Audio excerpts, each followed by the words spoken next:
말씀 에스겔 40장 1절에서 16절까지 말씀 교독합니다. 에스겔 40장 1절에서 16절입니다. 오늘은 10월 10일 목요일 아침입니다. 10월 10일자 본문 에스겔 40장 1절에서 16절까지 말씀 교독합니다. 우리가 사로잡힌 지 25째 해 성이 함락된 후 14째 해 첫째 달 10째 날에 곧 그날에 여호와의 권능이 내게 임하여 나를 데리고 이스라엘 땅으로 가시되 하나님이 이상 중에 나를 데리고 이스라엘 땅에 이르러 나를 매우 높은 산 위에 내려오시는데 거기에서 남으로 향하여 형상 같은 것이 있더라. 나를 데리시고 거기에 이르시니 모양이 놋같이 빛난 사람 하나가 손에 삼줄과 측량하는 장대를 가지고 문에 서 있더니 그 사람이 내게 이르되 인자야 내가 내게 보이는 그것을 눈으로 보고 귀로 들으며 내 마음으로 생각할지어다. 내가 이것을 내게 보이려고 이리로 데리고 왔나니 너는 본 것을 다 이스라엘 족속에게 전할지어다 하더라. 내가 본즉 집 바깥 사방으로 담이 있더라. 그 사람의 손에 측량하는 장대를 잡았는데 그 길이가 팔꿈치에서 손가락에 이르고 한 손바닥 너비가 더한 자로 6척이라.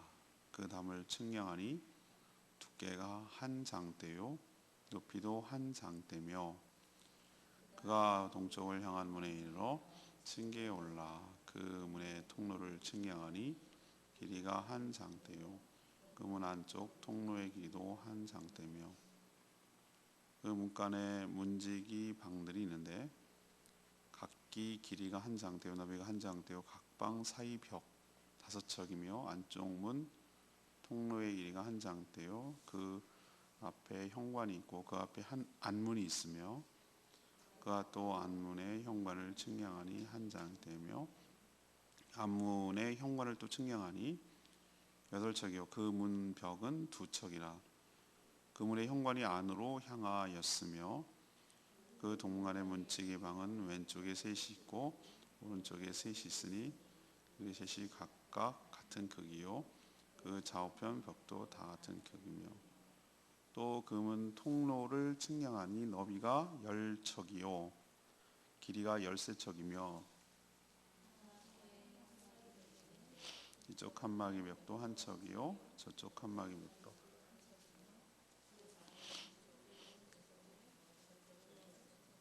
그가 그 문간을 측량하니 이방 지붕가에서 저방 지붕가까지 너비가 25척인데 방문은 서로 반대되었으며 그가 또 현관을 측량하니 너비가 20척이요 현관 사방에 뜰이 있으며 바깥문 통로에서부터 안문 현관 앞까지 50척이며 문지기 방에는 신창이 있고 문 안 좌우편에 있는 벽 사이에도 창도 있고 그 현관과 그하고 그 창은 안 좌우에 벌여 있어요.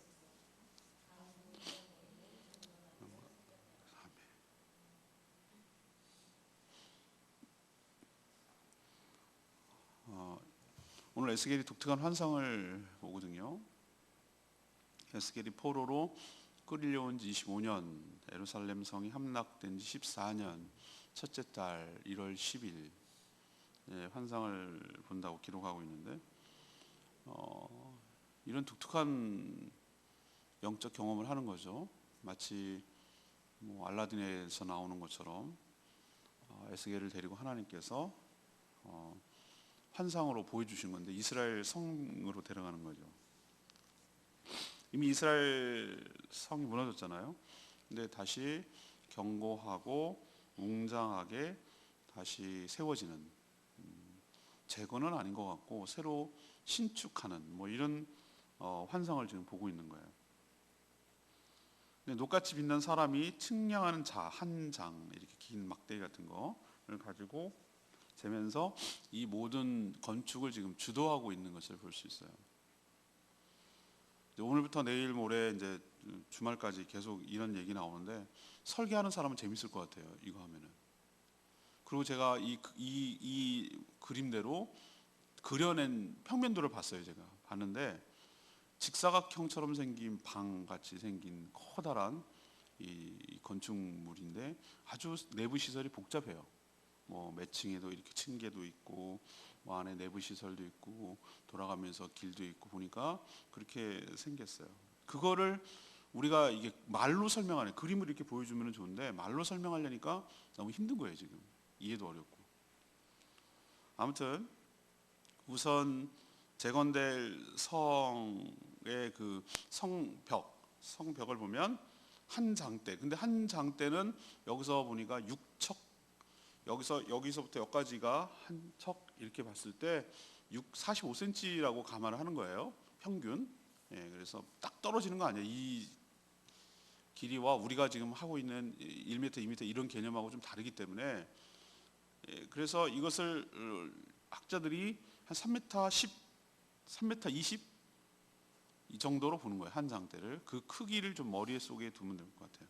그 크기에 이제 성벽이 둘러섰고 오늘 설명하는 것은 성벽하고 동쪽 문이에요. 동쪽 문과 출입문과 관련된 그걸 하고 내일은 바깥들 그다음에 또 북쪽 문, 남쪽 문 뭐 이런 식으로 하나씩 디테일하게 설명해 가고 있어요. 그래서 참 이런 말씀을 전하기가 참 어려워요.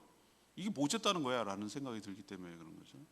근데 오늘은 질문이 이거예요. 하나님께서 어떻게 회복을 시키시는가? 이것이 오늘의 질문이에요. 먼저 그 4절 말씀 보면 계시를 보여주시고 전함으로써 시작하는 것을 알 수 있습니다. 에스겔이 요 전에 환상을 본 거랑 인터벌이 꽤 있습니다. 꽤 인터벌이 있어요. 그 후에 이제 한참 만에 환상을 통해서 하나님의 계시를 받는데 그 시점을 에스겔은 기록을 하거든요. 근데 그게 굉장히 의미심장한 날짜예요. 에스겔이 사로잡힌 지 25년. 에스겔은 바벨론이 1차, 2차, 3차. 1차는 다니엘 같은 청년들이 쓸만한 국가 인재들이 다 끌려간 거고 2차는 제사장 뭐 왕 뭐 이렇게 해가지고 귀족들이 끌려갔는데 그때 제사장으로 딸려갔어요. 끌려간 거예요. 3차 때 어떻게 됐죠? 함락이 되고 완전히 포로가 되고 끝나는 날인데 에스겔이 포로가 된 지는 벌써 25년. 그리고 예루살렘 성이 함락된 것은 14년 흘렀어요. 이미 망했고 소망이 점점 멀어져가는 시점이에요.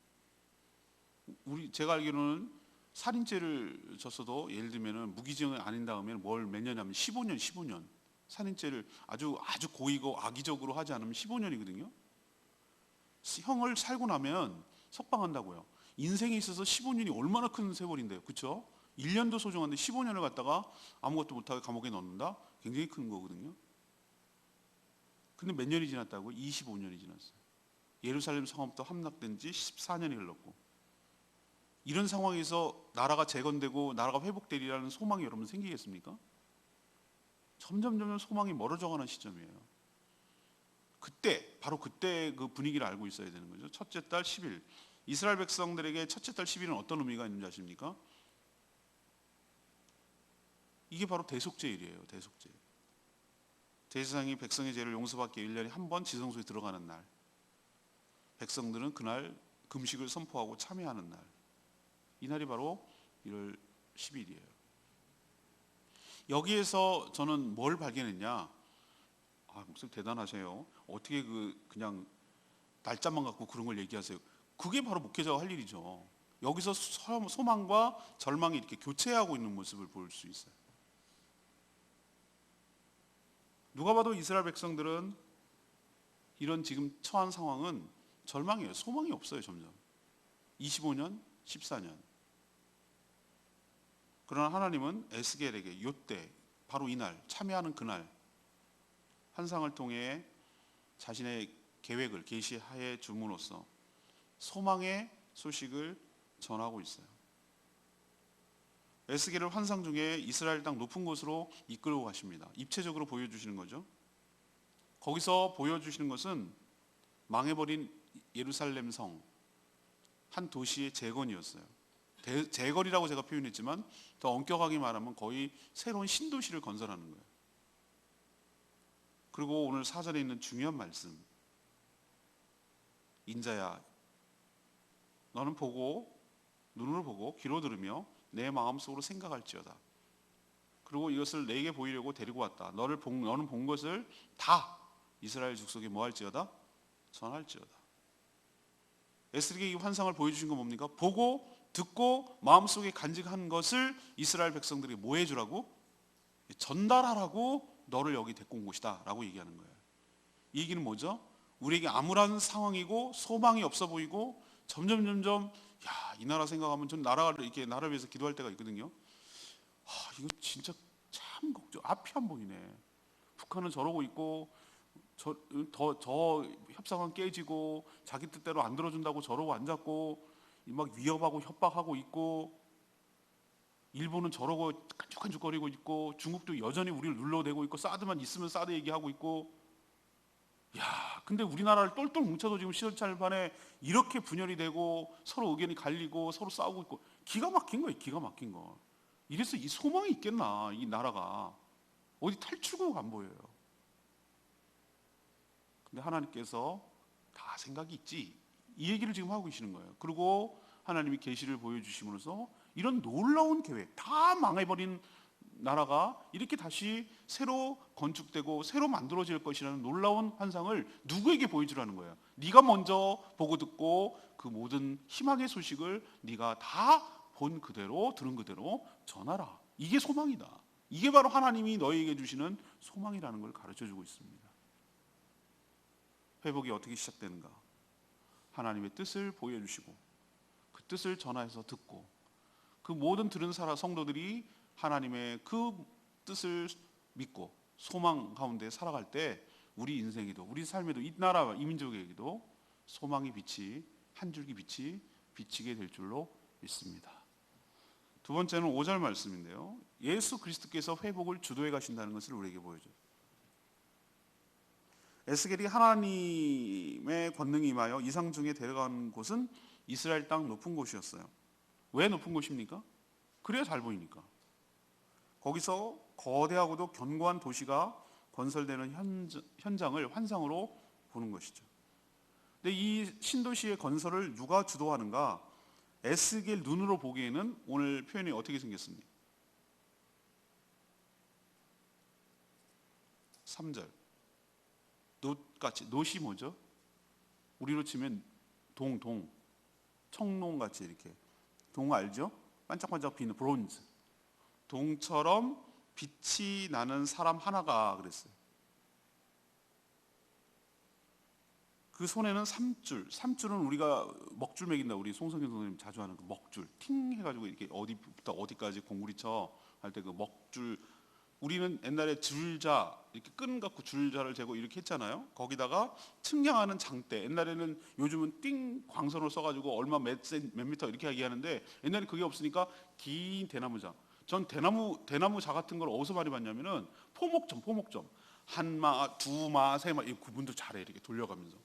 그때 나무 이 기준점이 되는 나무가 한 장대 이렇게 표현하고 있어요. 그걸 육척이라고 그런 걸로 봐서 아까 말했지만 3.2m, 320cm 정도 되는 나무를 들고 있는 거예요. 그 다음에 삼줄을 이렇게 들고 있고 이 동처럼 빛나는 노처럼 빛나는 이 한 사람이 이 모든 것들을 측량하면서 주도해 나가고 있는 것이에요.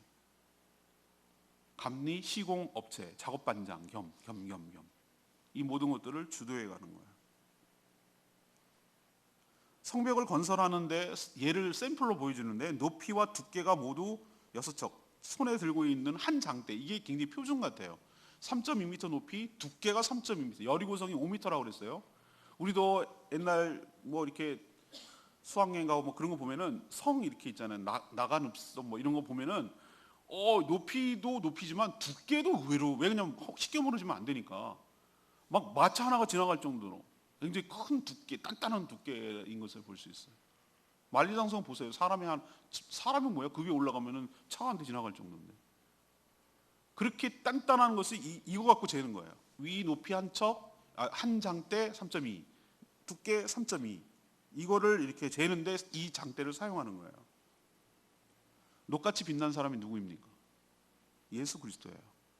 어떻게 할 수 있습니까? 사도 요한이 계시록에 남겨놓은 기록이 일치해요. 사도 요한이 밤모섬에서 봤던 환상, 예수 그리스도께서 정말로 불꽃 같은 모습으로 바뀌어지는데 그 모습이 꼭 노처럼 빛나는 그런 모습이었어요. 이 땅에 인간으로 오신 예수님은 어땠죠? 이사야에서 기록하고 있는 건 뭐예요? 흠모할 것이 없었다. 싹 난 것처럼 별 그렇게 막 이렇게 대단한 존재. 그러니까 우리가 생각할 때 막 성화는 너무 예수님을 막 머리도 이렇게 뭐 헤어를 가도 금발에다가 철저하게 백인 위주로 그린 거예요. 그때 당시 유대인들, 그때 당시 2000년 전에 유대인들의 모습은 굉장히 지금 생각하면 좀 촌스러워요. 머리도 검고 곱슬곱슬하고 눈썹도 짙고 약간 흑인도 아닌 것이 그 아랍 느낌 아시잖아요. 그게 전형적인 느낌이었어요.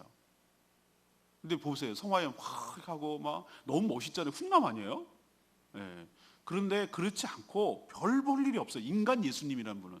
그냥 별 볼 일이 없다는 표현은 좀 그렇고 그냥 평범한 그냥 흠모할 것이 없는 굉장히 매력적으로 다가오는 그런 모습은 아니에요. 그런데 원래 인간이 아닌 그 예수님의 모습은 이런 모습이라고. 빛나는 모습, 영광스러운 모습. 그분이 지금 주도해 나가고 있어요. 이건 너무나 자연스러워요. 왜 그렇죠? 이 세상이 무엇으로 창조되었습니까? 말씀으로 창조된 줄로 믿습니다.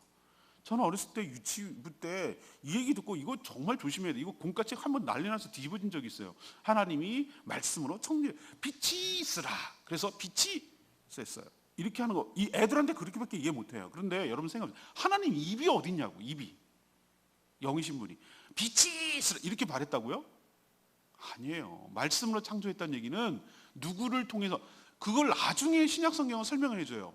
예수 그리스도로 말미암아 창조한 줄로 믿습니다. 그 말씀은 로고스예요. 원어의 뜻이 진리. 로고스란 말이 우리가 설명이 안 돼요. 그래서 그냥 우리는 말씀으로 번역했는데 로고스가 원어고 로고스의 뜻은 진리, 원리, 지혜, 지식 뭐 이런 복합적인 의미가 포함된 독특한 언어예요. 그러니까 하나님께서 누구를 통해서 창조했냐면은 그 말씀이 예수 그리스도라고요.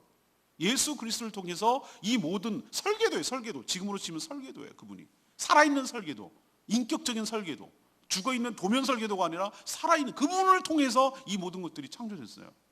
그렇다면 이 지금 새롭게 건설된 이 새로운 도시, 새로운 왕국은 예수께서 다시 재창조를 하는 것이 하나도 어색하지 않아요. 자연스러워요.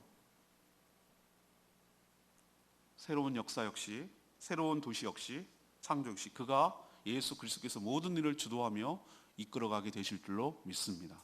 이게 바로 새하늘과 새 땅, 새로운 재편, 새로운 질서가 그분을 통해서 일어난다는 것을 뜻하는 거예요.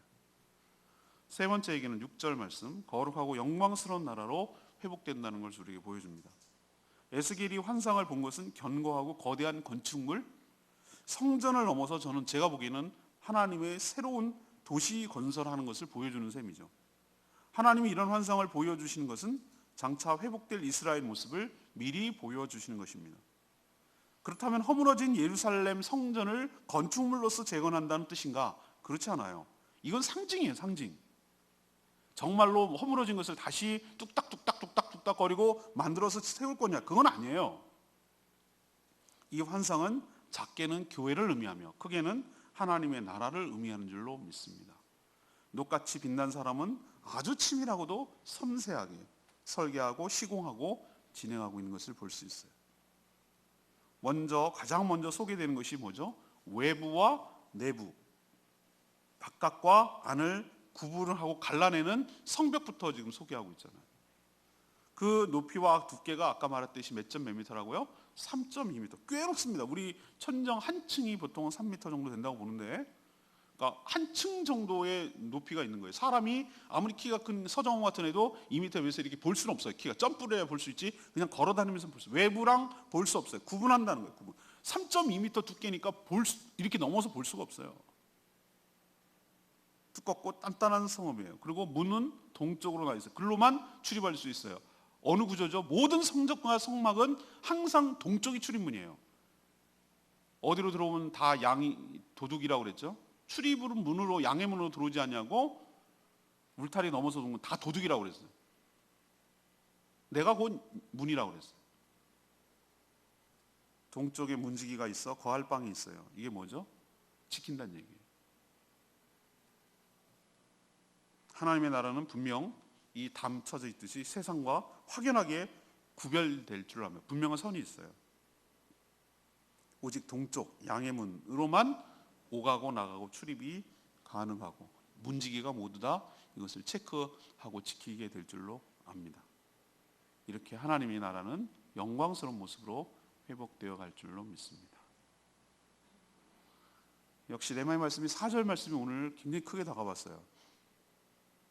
인자야, 내가 내게 보이는 그것을 눈으로 보고 귀로 들으며 내 마음으로 생각할지어다. 내가 이것을 내게 보이려고 이리로 데려고 왔나니 너는 본 것을 다 이스라엘 족속에게 전할지어다. 하나님께서 에스겔에게 이런 놀라운 환상을 보여주신 의도와 목적을 분명히 밝히는 대목이 여기입니다. 이것은 모든 선지자의 사명이기도 하고 동시에 모든 성도들의 사명이기도 합니다. 하나님께서 보여주시고 들려주시는 것을 마음에 잘 간직하고 다른 사람들에게 가감, 더하고 빼고도 없이 정확하게 전달할 책임이 모든 성도들에게 있게 될 줄로 믿습니다. 모든 것을 다 잃어 절망 가운데 살아가는 백성들에게, 사람들에게 하나님께서 이런 놀라운 계획을 갖고 있고 회복시킨다는 이 복음, 굿뉴스, 복된 소식, 기쁜 소식을 전달할 책임이 먼저 이 모든 것들을 받은 본 저희들에게 있는 줄로 믿습니다. 그런 이 사명을 온전히 저와 여러분이 감당이 될 줄로 압니다. 저희들은 보고 들은 것은 체험이라고 말해요. 기독교는 체험의 종교입니다. 제가 말하는 이 신비주의나 이 무슨 막 뭐 봤어 뭐 이런 걸만 추구하는 것을 원하는, 그렇다고 그걸 배제할 수는 없는 것이에요. 저는 기독교는 체험의 종교가 맞아요. 성령이 쭉 나오는 사람들마다 전부 다 하나님 앞에 개인적으로 인격적으로 체험한 사람들이에요. 주님을 체험하지 않고는 전달할 수가 없어요. 자기가 외워갖고 모르는 걸 갖다가 전달하는 거 절대 불가능해요. 힘이 없어요. 능력이 없어요. 자기가 먼저 그것을 체험하고 느끼고 확신 가운데 있어도 저 사람이 전달하면 될까 말까 한 판인데 긴가 아닌가 해가지고 그런가 아닌가 해가지고 그냥 맹무새처럼 외우고 한 거 기계처럼 대답하는 게 누가 그게 확신이 가고 누가 신뢰가 가겠어요. 그렇기 때문에 하나님께서 나에게도 하나님께서 다가와서 체험해 주시고 만나 주시고 경험하게 해주시고 보여주시고 들려주시고 그런 분명한 뭔가가 있어야 그걸 마음에 또 간직해야 되잖아요. 그걸 하나님의 말씀을 간직해야 되잖아요. 그걸 가지고 전달할 때 이게 전도죠. 여러분 보고 뭐 교리 설명하라고 그래요. 복음 뭐 그건 저한테 맡기라니까요. 예수 영접 모임 때 제가 할 테니까 여러분은 여러분 얘기를 하세요. 내가 만난 예수 그리스도, 그분이 나를 어떻게 바꾸시는지, 그분이 날 뭘 보여주셨는지, 그분이 날 뭐를 들려주셨는지, 그래서 나의 마음을 어떻게 바꿔주시고 내 생각이 어떻게 달라졌는지 내 얘기를 하세요. 내 얘기, 내 감정을 얘기하는 거예요. 그래야 힘이 있어요. 사람들은 그걸 듣고 싶어해요. 그냥 모르는, 하나님 보이지도 않는 그분 안 믿는 사람들 하나님 알겠어요? 본 적도 없는데 믿지도 않는데 그거 몰라요. 그런 사람들은. 그런데 이 사람은 내가 알고 있고 이 사람은 내가 믿거든. 이 사람은 거짓말할 사람이 아니고 헛된 소리 할 사람이 아닌데 저렇게 확신에 차서 하나님 얘기를 하고 만난 얘기를 하고 체험을 얘기하고 저렇게 뭐가 있긴 있나 보다. 이렇게 돼서 믿게 되는 거지 택도 없는 얘기입니다. 자기가 확신이 없으면. 그러니까 여러분, 하나님 저를 보여주세요. 하나님 저를 만나주세요. 제가 들려주세요. 하나님 살아계신 건 제가 경험해서 부정할래야 부정할 수 없을 만큼, 부정한다면 내 자신을 부정하는 셈이 되니까, 그건 정신병자가 아니고서야 내가 체험한 걸 아니라고 말할 수는 없으니까 하나님 내가 체험한 것, 보고 들은 것을 다 전달할 수 있도록 저에게 은혜를 베풀어 주세요. 이렇게 기도할 때 여러분 삶에도 주님이 보여주시고 들려주시고 만나주시고 체험이 있어서 주님의 말씀을 전하는 훌륭한 전도자로 삼아주시고 세워주시고 사용하실 줄로 믿습니다. 오늘 질문이 뭐였죠? 하나님은 어떻게 회복하십니까? 이것이 오늘의 질문인데, 첫 번째는 뭐부터 시작한다고요? 이 놀라운 계획을 전달할 사람을 세우는 것부터 시작해요. 에스겔을 불렀어요. 에스겔도 자기도 본 적이 없지. 그래서 하나님의 독특한 권능으로 환상을 보여주시는 거예요. 이런 일이 계속 일어났으면 좋겠는데 하나님이 특별한 은혜를 베풀어 주시는 거예요. 왜? 이스라엘 백성들을 회복하기 위해서. 그것도 절망 가운데 있을 때 환상을 통해서 높은 곳에 올라가서 도시가 재건이 아니라 신축되는 신도시. 여기를 제가 처음 제주도에 오니까 여기를 신제주라고 부르고 저기를 신시가지라고 부르대요. 그래서 난 그거 같은데 여기가 나중에 됐나 보지. 그래서 그걸 그렇게 깨달았어요. 아, 여기가 또 새로 만들어놨나 보다. 신시가지, 신촌, 전부 다 신자 들어가는 거는 새로 만들었다는 얘기. 저기 조촌에 가면 신촌이 신촌. 내가 보니까 거기도 낡은 촌이구만. 뭔 신촌이야. 옛날로 보면 거기가 신촌이라 그 얘기 있지. 새로 만든 도시라는 걸 직감할 수 있어요. 그거는 옆에 또 만들었다는 얘기예요. 하나님께서 지금 새 도시를 만들고 있어요. 새 도시를. 이거는 옛날 도시를 다시 허물어진 걸 세우는 게 아니에요. 내가 보니까 그냥 위치만 예루살렘 아니 이스라엘이었지. 이거는 새로 싹 다시 뜯어 고친, 새로 싹 밀어내고 새롭게 건축하는 거예요. 보니까 이렇게 하나님께서 보여주시고 우리를 체험하게 하실 줄로 믿습니다. 두 번째 얘기는 뭐예요? 이걸 누가 주도한다고요? 예수 그리스도 녹같이 빛나는 분, 그분이 측량자를 재고 진두지휘하고 있잖아요. 저는 여기서 뭘 확신할 수 있냐면 하나님의 말씀은 항상 일관성이 있어요. 구약이건 신약이건 서로 충돌하지 않아요. 그렇게 시대적인 상황적인 인간적인 갭이 다 다름에도 불구하고 항상 일관성을 유지하는 건 성령이 함께하기 때문이에요. 예수님이 뭐라고 그랬어요? 제자들 보고 부활 승천하시면서 뭐라고 그랬어요? 내가 너네들을 위해서 집을 예비한다고 그랬어요. 집을 너희들이 거처를 마련하러 내가 갔다 올게 그랬어요. 거처, 그거를 우리로 치면은 맨션이라고 부릅니다. 맨션. 우리는 개나 소나 조그만 연립주택 지어놓고서 맨션이라고 그러는데 그거를 맨션은 커다란 마당이 있고 거의 내가 보면은 그 뭐 프랑스 왕궁 정도 되는 좀 돼야 뭐 맨션 이렇게 얘기하는 거예요. 그걸 보게 통해서 뭘 할 수 있냐? 맞는 얘기네. 이 얘기가 그 얘기구나. 우리가 머물 거처, 우리가 살아갈 것, 주님을 예비할 그 곳이 만들어지고 있구나. 이게 허상이 아니라 그냥 그렇다고 쳐. 이건 가짜가 아니라 실체가 있는 거구나. 뭔가 지금 이 세계와는 다르겠지만 뭔가 분명하게 보고 느끼고 만져지는 실체가 있는 거구나 라는 것을, 지금과는 차원이 다른 건물이고 건축물이고 느낌이고 그렇겠지만 물고기 속에 물고기하고 지금 여기하고 우리랑 차원이 다르잖아요. 그런 것처럼 분명히 차원은 다르지만 실체가 있다는 얘기예요. 제 얘기는 그것이 지금 예수님의 주도로 뭐하고 있다? 만들어지고 있구나. 이걸 본 거구나. 에스겔은. 그렇다면 우리는 확신할 수 있어요. 우리가 죽어도 끝나는 게 아니라 하나님 나라가 실체가 있고 우리가 머물고 우리가 예배하고 우리가 거처할 곳이 분명히 예비되고 있구나. 여러분들 확신을 갖기를 원합니다. 이 가운데 이런 얘기를 할 수가 없어요. 세 번째는 뭐예요? 이 쭉 보여주는 모습 보세요. 얼마나 설계되고 기가 막힌가. 내일도 얘기하겠지만 정말 거룩하고 영광스러운 하나님 나라로 단단하고 견고하고 튼튼하고, 그렇지만 아무나 들어갈 수는 없는, 아무나 침범할 수 없고 세상과는 구별되는 동쪽 문으로만 들어가야 되는 이런 놀라운 하나님의 나라가 지금 예비되고 준비되고 우리가 거기서 살고 거기에 들어가게 될 줄로 믿습니다. 오늘 말씀 붙들고 655장 찬양지 655장 부르고 기도하겠습니다.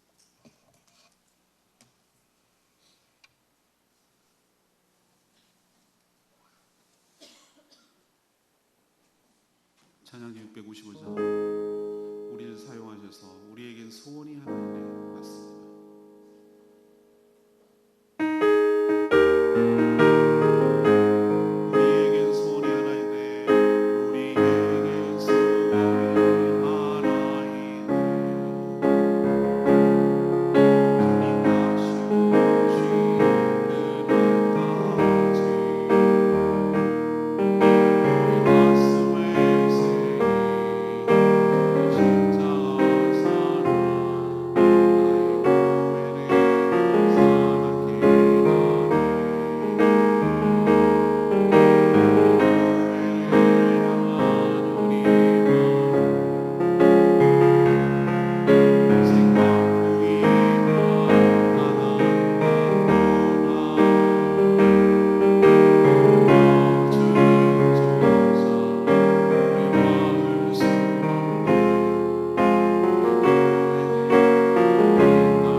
하나님, 우리가 사는 이 땅도 희망을 점점 잃어가며 절망 가운데 살아가는 사람들이 너무 많습니다.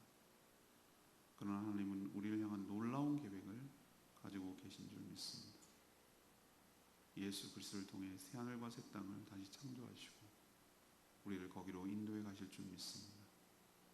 하나님 보여주신 하나님의 나라는 분명 세상과는 구분되는 거룩하고 영광스러운 나라가 될 줄 믿습니다. 이런 놀라운 복음을 절망 가운데 살아가는 백성들에게 보고 들은 그대로 체험한 그대로 전달하게 하시고 저희들이 먼저 체험케 하여 주시고 확신 가운데 전달하는 저희들 되게 하여 주시옵소서. 썩어져가고 사라져가고 없어져갈 이 땅에 소망 두지 않게 하여 주시고 주님의 나라를 꿈꾸며 주님 나라를 세워가는 데 힘쓰는 저희 모두가 되게 하여 주시옵소서. 오늘 하루도 주님의 은혜 가운데 살기를 원하고 또 동시에 마땅히 해야 될 여러 가지 것들을 믿음으로 잘 감당하기를 원합니다. 죽어가는 영혼을 구원하는 데 집중하고 주님의 제자로 세워가는 데 힘쓰는 저희들 되게 하여 주시옵소서. 오늘 하나님 앞에 말씀 붙들고 간구하는 모든 기도마다 응답하시고 주의 은혜로 살아가는 복된 하루 되게 하여 주시옵소서. 감사드리며 예수 그리스도 이름으로 기도합니다. 아멘. 오늘 하루도 주님의 풍성한 은혜 가운데 살아가는 복된 하루 되기를 축복합니다. 네, 충분히 기도하고 하루 시작하겠습니다.